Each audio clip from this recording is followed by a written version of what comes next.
السلام عليكم ورحمة الله وبركاته.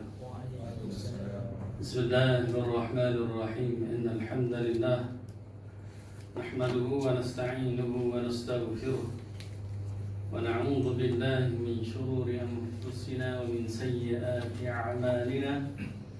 من يهده الله فلا مضل له ومن يضلل فلا هادي له. أشهد أن لا إله إلا الله لا شريك له وأشهد أن محمدا عبده ورسوله. يا أيها الذين آمنوا اتقوا الله حق تقاته ولا تموتن إلا وأنتم مسلمون. أما بعد فإن أصدق الحديث كتاب الله عز وجل وأحسن الحديث حديث محمد صلى الله عليه وسلم وشر الأمور محدثاتها وكل محدثة بدعة وكل بدعة ضلالة وكل ضلالة في النار. رب اشرح لي صدري ويسر لي أمري واحلل عقدة من لساني يفقهوا قولي.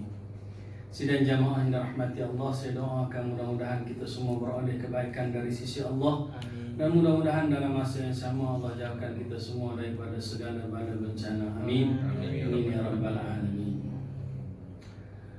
Kau surah 37. Sunnah dalam azan. Sunnah dalam azan. Kita membincangkan lebih daripada 1000 amalan sunnah Nabi sehari semalam. Dan pada hari ini kita tengok sunnah dalam azan. Sunnah-sunnah yang berkaitan dengan azan ada 5, seperti yang disebutkan oleh Imam Ibn Qayyim rahimahullah dalam kitab Zadul Ma'ad. Antara kitab yang bagus kita jadikan panduan, Zadul Ma'ad karangan Imam Ibn Qayyim. Kelima-lima sunnah tersebut ditujukan kepada orang yang mendengar azan. Ini sunnah yang kata 5 tu ditujukan kepada siapa? Orang yang mendengar azan. Yang melakukan azan tak termasuk dalam ni. Siapa yang melakukan azan, dia akan masuk syurga. Kalau dia niat ikhlas kerana Allah Ta'ala, mengharapkan pahala, tuan-tuan, hanya semata-mata daripada Allah, tuan-tuan, tidak mengharapkan habuan dunia, maka tuan-tuan, dia akan dimasukkan dalam syurga. Ini sebab saya suruh hari itulah. Bukan itu? Bukan? Boba punya requirement. Kebetulan ni bagus kan? Buka belah kiri kan? Tarik belah kiri, kanan lah akan masuk. Nanti kita tolak tu, tarik kiri lah. Cantik. Nah, mana dia? Tetap buat ambil ni kan? Oke tuan-tuan, sidang jamaah rahmati Allah. Tuan-tuan, azan ni, orang yang melakukan azan tu dia dalam bab yang lain banyak kelebihan dia. Antaranya boleh menyebabkan seseorang tu masuk syurga. Ada satu hadis Nabi tu, siapa yang melakukan azan sintai asyrata sanata, selama 12 tahun. Dalam hadis Nabi tu, selama 12 tahun dia akan dimasukkan dalam syurga. Dibinakan bagi dia rumah dalam syurga. Menjadi muadzin selama 12 tahun. Dalam hadis itu, hadis pertama Nabi kata dia azan dalam keadaan ikhlas kerana Allah Ta'ala, masuk syurga, akan diampuni segala dosa dia. Dalam hadis yang kedua tu Nabi kata azan selama 12 tahun. 12 tahun jadi muadzin, jadi dia akan dimasukkan dalam syurga Allah Azza wa Jalla. Itu dibahaskan dalam 62 amalan pembuka pintu syurga. Ada disebutkan hadis. Yang ni kita tengok kepada sunnah bagi orang yang mendengar laungan azan. Pertama, mengucapkan seperti yang diucapkan oleh muadzin. Bila kita dengar muazzin melaungkan azan ataupun mengumandangkan azan, maka kita ikut apa yang disebutkan oleh muazzin.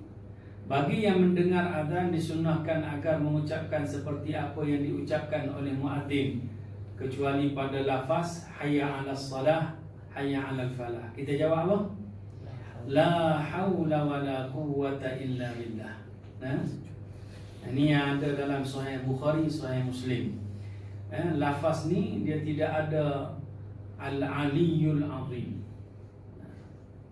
La haula wala quwwata illa billah sahaja. Tapi Al-Aliyul Azim itu pujian bagi Allah Subhanahu wa taala.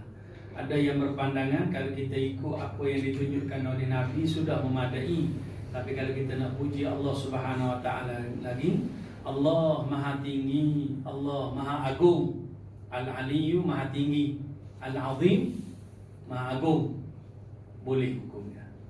Tapi kalau tuan-tuan kata nak ikut sunnah Nabi, apa nama yang ditunjukkan dalam hadis pun tak ada apa. Nah, ada pula yang kata ikut Nabi adalah lebih baik. Okey tuan-tuan sidang jamaah rahmati Allah. Saya teringat juga tuan-tuan ni ada satu hadis Nabi tu. Siapa yang mendengar laungan azan, apabila muazzin melaungkan azan, idza qala al-muadzin Allahu akbar, faqala, maka dia pun menjawab Allahu akbar. Wa qala al-muadzin, kemudian muazzin menyebutkan lagi asyhadu an la ilaha illallah. Dia pun sebut asyhadu an la ilaha illallah, asyhadu anna Muhammad Rasulullah. Dia pun sebut asyhadu anna Muhammad Rasulullah. Hayya 'alas salah, dia jawab la haula wala quwwata illa billah. Hayya 'alal falah, la haula wala quwwata illa billah. Kemudian Allahu akbar, dia jawab Allahu akbar, la ilaha illallah, la ilaha illallah.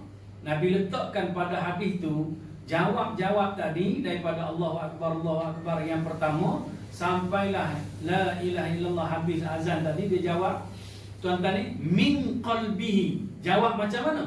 Jawab sepenuh hati. Mana dia jawab sambil sembah? Dah. Jawab apa nama la kada? Dah. Jawab sepenuh hati. Mana dia menghayati laungan azan itu. Kalau tuan-tuan tengok laungan azan ni, kita tengok tuan-tuan ni diajar pada kita daripada lafaz azan ni. Dalam hidup kita ni yang pertama sekali kita kena besarkan Allah.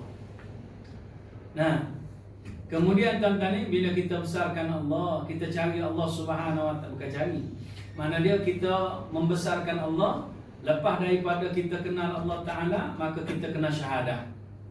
Asyhadu an la ilaha illallah. Yang kedua kan? Betul tak? Dalam asyhadu an la ilaha illallah itu apa makna dia? Aku bersaksi bahawa tidak ada Tuhan yang berhak aku sembah melainkan Allah. Itu persaksian kita, betul tak? Hanya Allah sahaja yang patut kita sembah. Betul?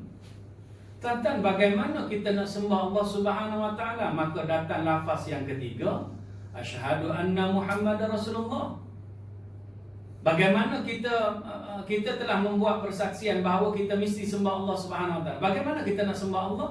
Maka bila kita sebut wa asyhadu anna Muhammadar Rasulullah, asyhadu anna Muhammadar Rasulullah ni, kita bersaksi bahawa Nabi Muhammad itu adalah utusan Allah. Jadi Allah hantar Nabi Muhammad, Allah utuskan Nabi Muhammad untuk ajar kita bagaimana cara nak menyembah Allah Subhanahu wa taala. Nah, kemudian tuan-tuan, bila kita dah lengkap yang tu, kita dalam hidup kita ni mesti sembah Allah. Macam mana nak sembah Allah Taala? Ikut Nabi Muhammad. Barulah datangnya perintah solat. Hayya 'alas salat.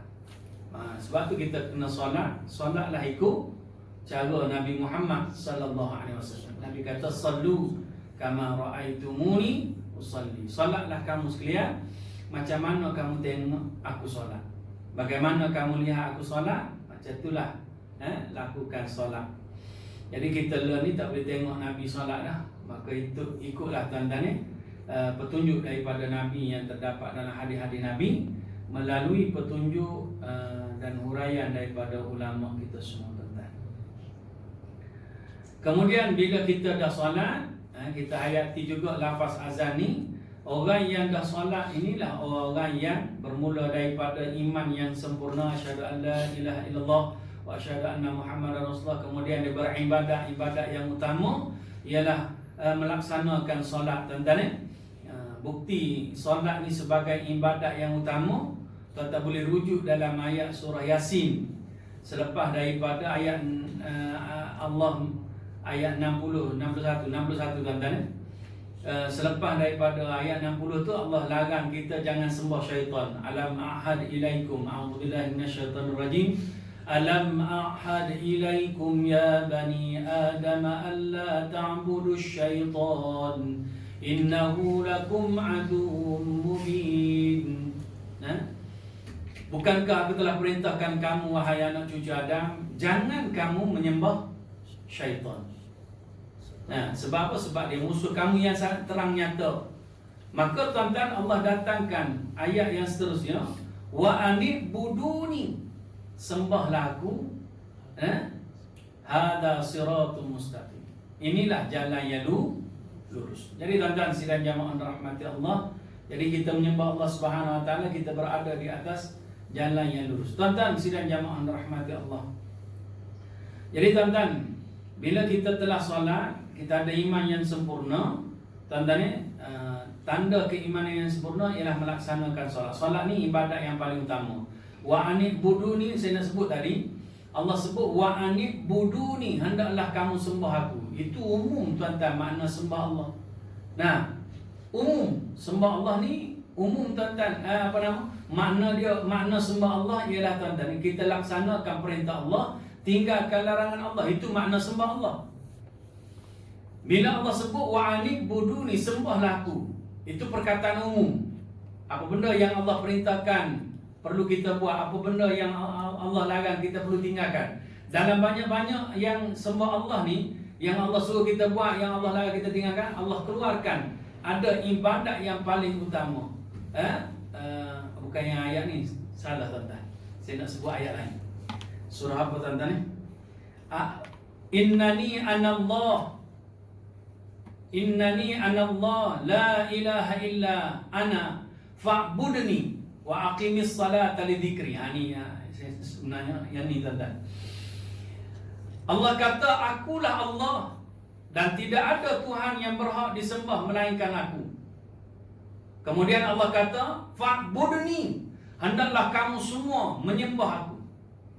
Kemudian daripada Allah perintahkan sembah dia, Allah keluarkan antara penyembahan Allah yang paling utama, wa aqimis salata li dzikri, hendaklah kamu mendirikan salat untuk mengingati Allah Subhanahu wa taala.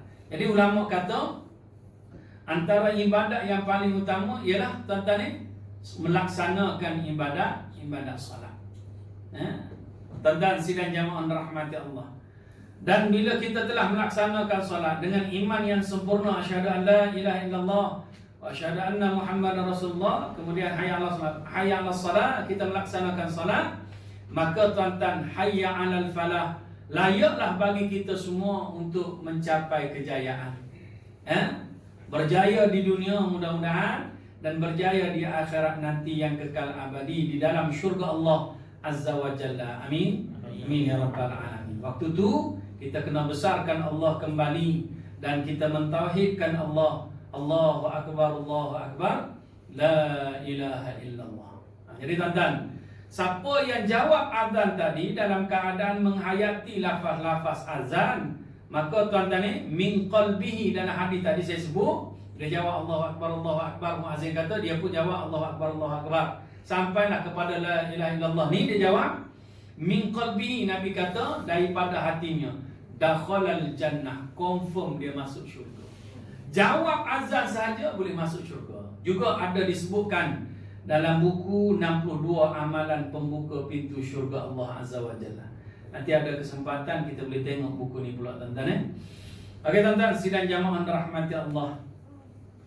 Faedah berucap seperti ucapan muazzin, sesungguhnya sunnah tersebut iaitu menjawab azan akan menjadi salah satu sebab penyebab engkau masuk syurga ni tuan-tuan.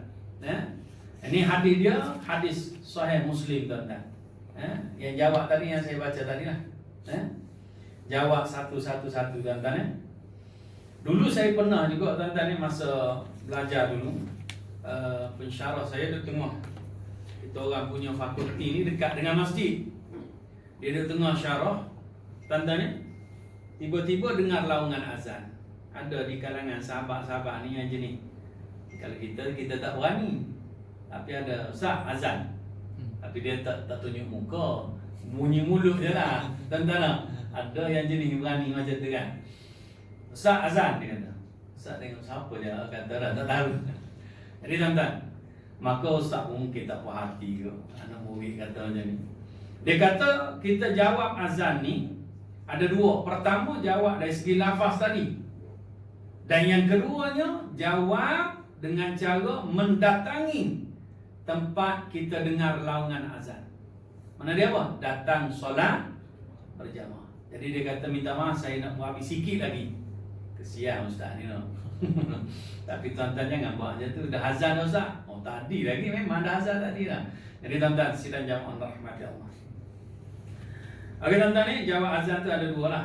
Tapi jawab dari segi lidah ni ikut lafaz muazzin tuan-tuan ni juga boleh menyebabkan kita masuk syurga tuan-tuan hadis sahih riwayat Muslim. Yang kedua tuan-tuan ni mengucapkan persetujuan atas kesaksian muazzin dalam kumandangkan azannya serta mengungkap keredaan terhadap agama dan nabinya, iaitu bila mana muazzin melafazkan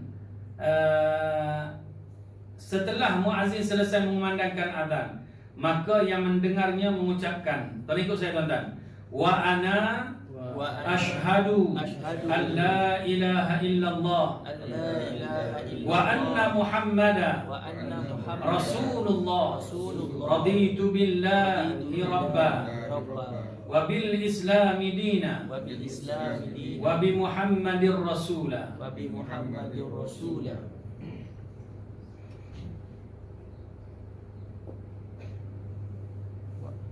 Saya rasa macam ada terbalik sikit. Sebab kalau untuk zikir biasa memang macam ni. Raditu billahi rabba wa bi Muhammad. Kalau untuk yang ni dia wa bi Muhammadir Rasulullah dulu, baru wa bil islami dina. Tapi kalau dalam zikir biasa, raditu billahi rabba wa bil islami dina wa bi Muhammadir Rasulullah. Nah. Tak apa, kita balik tengok balik. Bukan tak yakin. Tapi balik tengok balik tuan-tuan jadi tuan-tuan, yang ni kita bila dia ada dua tempat boleh kita baca yang ni. Pertama kalau tuan-tuan dan baca waktu muazzin selesai mengumandangkan lafaz azan asyhadu anna Muhammadar Rasulullah. Yang kedua, sebelum dia melafazkan mengumandangkan hayya 'alas salat kan asyhadu anna Muhammadar Rasulullah. Habis itu kita kata asyhadu anna Muhammadar Rasulullah. Kemudian kita baca wa ana asyhadu an la ilaha illallah wa la syarikalah. Bukan. Wa ana asyhadu an la ilaha illallah wa anna Muhammadar Rasulullah raditu billahi rabba wa bi Muhammadir Rasulullah wa bil islami dina. Nanti tengok balik tuan-tuan. Boleh tengok balik tuan-tuan. Kalau buku dulu dia yang lagu tu tuan-tuan. Tapi yang ni tengok balik tuan-tuan. Tapi kalau tukar-tukar pun maksud dia sama juga, tak berubah tuan-tuan. Okey tuan-tuan, itu aku bersaksi bahawa tidak ada ilah yang berhak diibadahi melainkan Allah. Tidak ada sekutu bagi Allah, dan aku bersaksi bahawa Muhammad sallallahu alaihi wasallam adalah hamba dan rasulnya. Aku redha kepada Allah sebagai Rabb Tuhan, Islam sebagai agamaku, dan aku redha Nabi Muhammad sallallahu alaihi wasallam sebagai rasulku. Tuan-tuan, yang ni saya kata tadi pada waktu muazzin selesai menyebut asyhadu anna Muhammad Rasulullah yang kedua, ataupun mungkin tuan-tuan waktu itu tuan-tuan tak sempat, boleh pada waktu selesai daripada dia mengumandangkan azan. Bila muazzin menyebut la ilaha illallah, kita jawab la ilaha illallah. Lepas sebut la ilaha illallah, baca yang ni dulu. Wa ana asyhadu an la ilaha illallah wa anna Muhammadar Rasulullah raditu billahi rabba wa bil islami dina wa bi Muhammadir Rasulullah. Kemudian lepas daripada tu kita baca yang lain tuan-tuan. Yang ketiga tuan-tuan, sebelum daripada tu faedah mengucapkan syahadah setelah azan ini, dosa-dosa akan diampuni sebagaimana yang terkandung dalam hadis itu sendiri.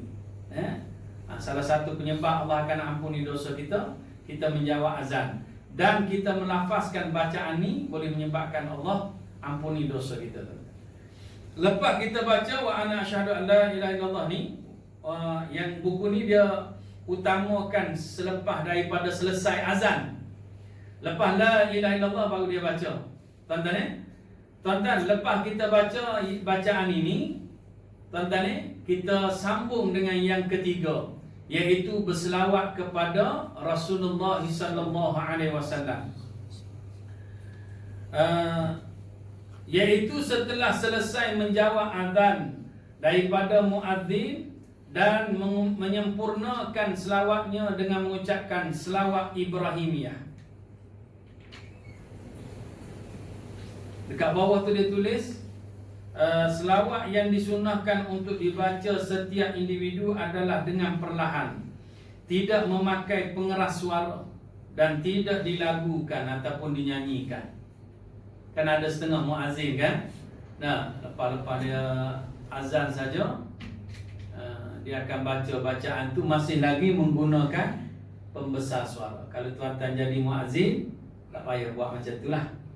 Nah, habis yang terakhir la ilaha illallah secara menggunakan pembesar suara. Lepas daripada tu Allahumma rabbaha ke apa benda tuan-tuan yang bacaan doa azan tu bacalah perlahan. Nah, ketahuilah tidaklah ada selawat yang lebih lengkap daripada selawat tersebut. Selawat apa? Ibrahimiyah. Allahumma salli ala Muhammad. Tengok. Allahumma salli ala Tengok belakang tu tuan-tuan Allahumma salli ala Muhammad Allahumma salli ala wa ala ali Muhammad wa ala kama sallaita ala Ibrahim ma salli ala Ibrahim wa ala ali Ibrahim wa ala ali innaka Hamidum Majid. Hamidum Majid. Allahumma Allahumma barik ala Muhammad barik ala wa ala ali Muhammad wa ala kama barakta kama barakta ala Ibrahim wa ala ali Ibrahim innaka Hamidum Majid. innaka Hamidum Majid. Kenapa lain Nah, ini salah satu selawat. Nah, dia beza dia ialah dia tambah innaka Hamidum Majid tu dua tempat. Yang ni pun tuan-tuan boleh baca Yang ni berdasarkan hadis sahih riwayat Bukhari. Kalau yang biasa mungkin tuan-tuan baca Allahumma salli ala Muhammad wa ala ali Muhammad kama sallaita ala Ibrahim wa ala ali Ibrahim wa barik ala. Yang ni Allahumma barik wa barik ala Muhammad wa ala ali Muhammad kama barakta ala Ibrahim wa ala ali Ibrahim fil alamin innaka Hamidum Majid. Yang tu pun boleh tuan-tuan, tak ada masalah. Yang ni pun boleh tuan-tuan kalau tuan-tuan rasa macam nak tukar, tapi jangan menunjuk-nunjuk lah. Nah, dah pandai baca nak tunjuk pada orang, itu je lah perangai kita lah. Jadi tuan-tuan sidang jemaah rahmati Allah, saya teringat ada satu jemaah tuan-tuan, saya ajar zikir lepas i'tidal. Sami Allahu liman hamidah. Ada seorang sahabat Nabi sebut Sami Allahu liman hamidah, dia baca, terikut saya tuan-tuan, Rabbana lakal hamd Rabbana lakal hamd hamdan kathiran hamdan katsiran tayyiban tayyiban mubarakan fi. mubarakan fi. Rabbana lakal hamd hamdan kathiran tayyiban mubarakan fi. Nabi kata ada 30 malaikat berebut nak tulis pahala dia. Betul tak? Siapa yang lebih dahulu? Yang ni sahabat baca. Nabi tanya, siapa baca? Sahabat tu angkat tangan, ya, saya ya Rasulullah. Angkat tangan, aku tak tahu nak macam mana. Tapi sahabat tu ngakulah. Nabi kata, aku tengok ada 30 malaikat berebut nak tulis pahalamu. Siapa yang lebih dahulu? Mana dia? Nabi intiraf bacaan itu. Saya ajarlah pada satu surah. Jadi saya kata ikut, dia pun ikut macam tuan-tuan ikut tadilah. Nah, saya ulang 3 kali. Sini saya buat sekali je, takut ada yang jadi perangai macam tu. Jadi tuan-tuan, bila kita ulang 3 kali, ingat, dia tak ada jawab lah. Boleh tak? Boleh. Bila kita semaya, orang tolak saya jadi imam. Jadi imam lah. Jadi rakaat pertama, bila habis bacaan ayat selepas Al-Fatihah tu, surah Al-Fatihah, selepas surah Al-Fatihah tu kita baca satu surah. Nah, kita purabak lah. Allahu Akbar. Nah, masa i'tidal tu, Sami Allahu liman hamidah.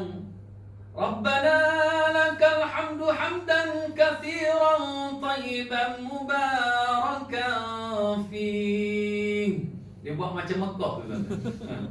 Saya kata, sudah. Jadi tuan-tuan, sidang jamaah rahmati Allah. Tuan-tuan dah pandai baca sendiri je lah. Nah, lepas tu surah tu lebih kurang surah besar ni je. Kalau kata kat dekat masjid, speaker tak bunyi, jemaah ramai. Nah, dia kuatkan batu bagi orang lain dengar. Maka itu diharuskanlah tuan-tuan. Itu pun tuan-tuan ni niat zikir. Betul tak? Bukan niat nak bagi tahu orang. Ulama fiqh kata kalau kita niat untuk bagi tahu orang batal solat. Nah, niat zikir. Nah, tapi kita kuatkan suara. Jadi tuan-tuan sidang jamaah rahmati Allah. Kalau dah tahu tuan-tuan ni dah reti, mungkin agak lain daripada orang lain yang kita dapat daripada hadis Nabi, jangan menunjuk. Nah, ni sikit-sikit nak tunjuk. Dah, ni kita lain daripada yang lain. Jadi tuan-tuan sidang jamaah rahmati Allah. Mudah-mudahan Allah jaga kita semua tuan-tuan. Dalilnya adalah sabda Rasulullah sallallahu alaihi wasallam. Nabi kata, "Idza sami'tumul muadzin faqulu mithla ma yaqulu, thumma sallu alayya fa innahu man shalla alayya salatan sallallahu alaihi biha ashran."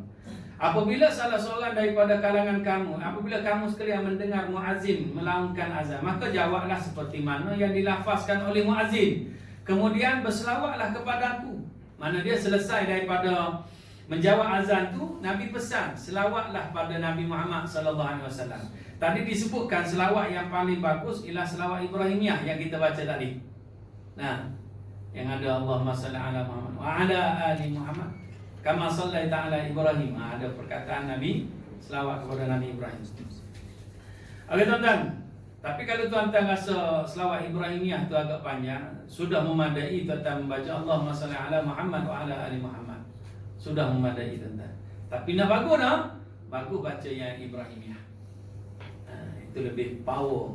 Sebab Nabi kata, tuan-tuan ni siapa yang selawat kepada aku sekali, maka Allah akan selawat pada dia 10 kali. Apa makna Allah selawat pada kita 10 kali?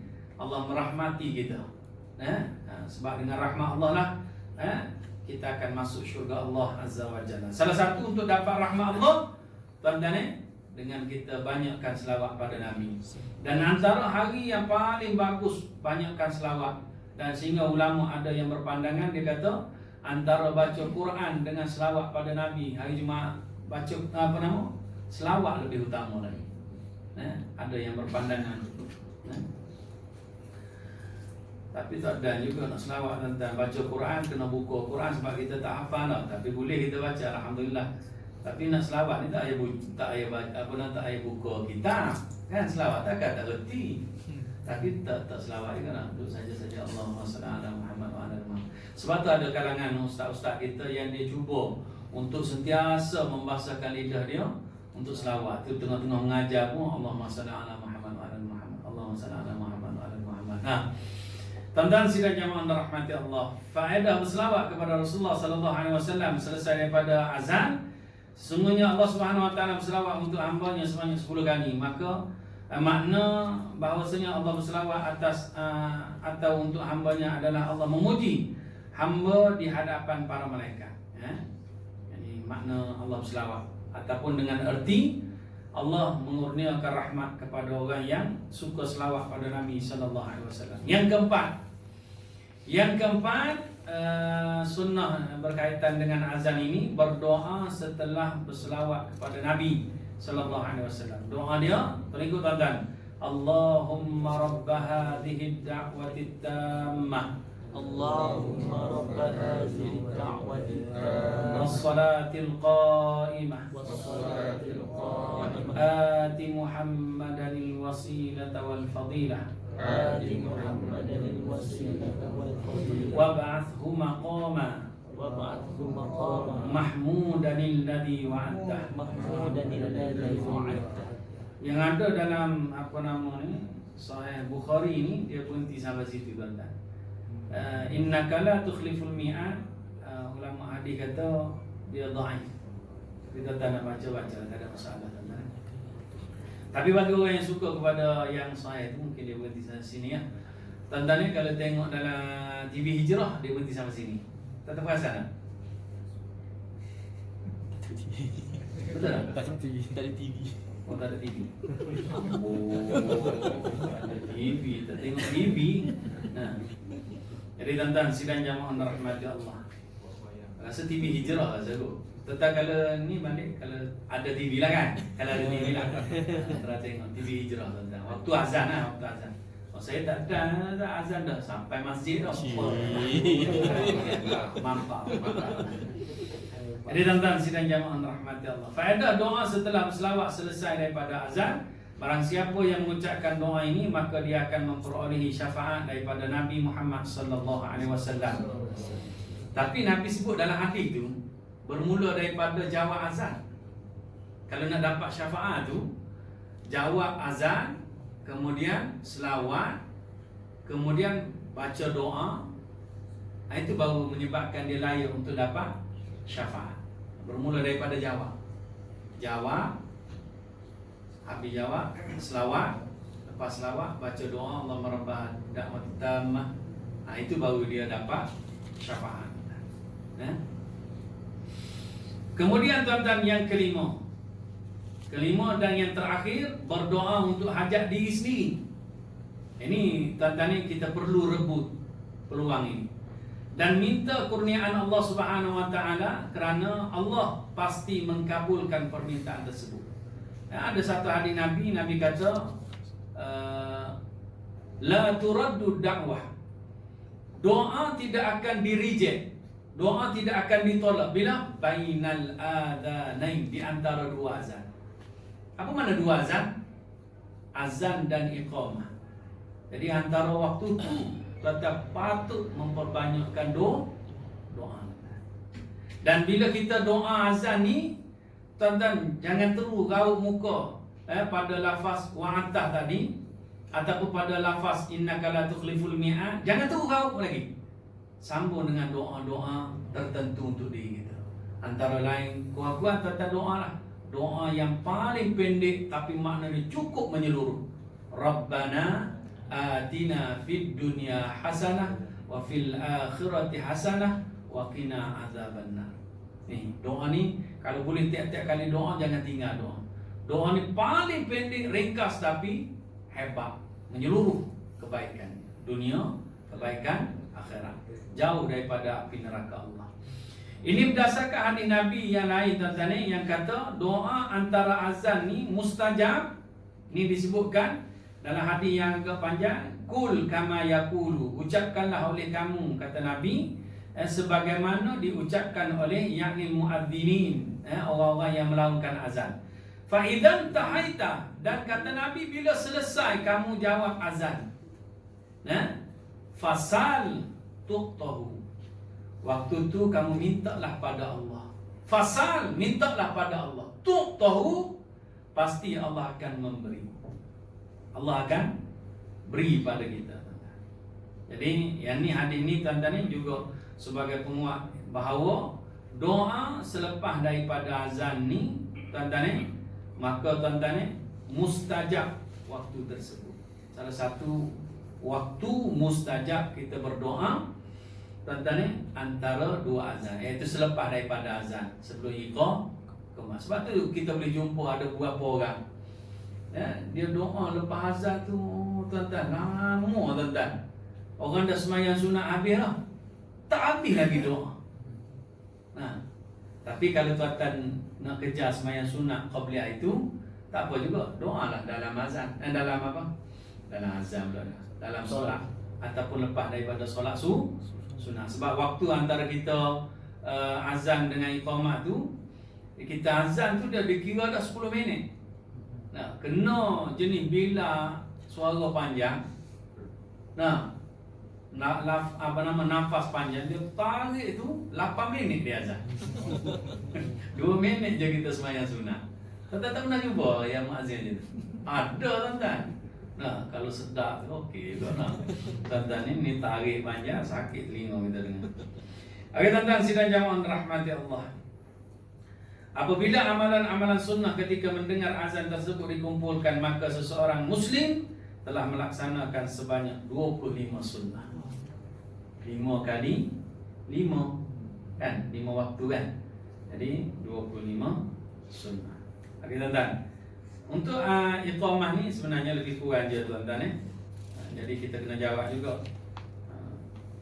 Jadi dia ada yang berpandangan kalau buku ni dia tidak highlightkan berdoa selepas daripada iqamah. Jadi untuk iqamah ni 4 je lah. Jawab seperti biasa, selawat. Jadi tuan-tuan ni dia jadi 4. Nanti kita akan tengok pada pertemuan akan datang sebab kita dah lebih dari tuan-tuan. Jadi untuk perkongsian pada tengah hari ini setakat itu saja. Mudah-mudahan saya doakan kita semua beroleh kebaikan daripada Allah Subhanahu Wa Taala dan mudah-mudahan Allah jauhkan kita semua daripada segala bala bencana. Allah sempurnakan iman kita, Allah permudahkan amal ibadah kita, Allah sihatkan badan kita, Allah murahkan rezeki kita semua, Allah panjangkan umur kita dan mudah-mudahan Allah ampuni segala dosa kita dan mudah-mudahan Allah masukkan kita dan juga ahli keluarga kita ke dalam syurga Allah Azza wa Jalla. Amin. Amin ya rabbal alamin. Alhamdulillah. Wassalamualaikum warahmatullahi wabarakatuh.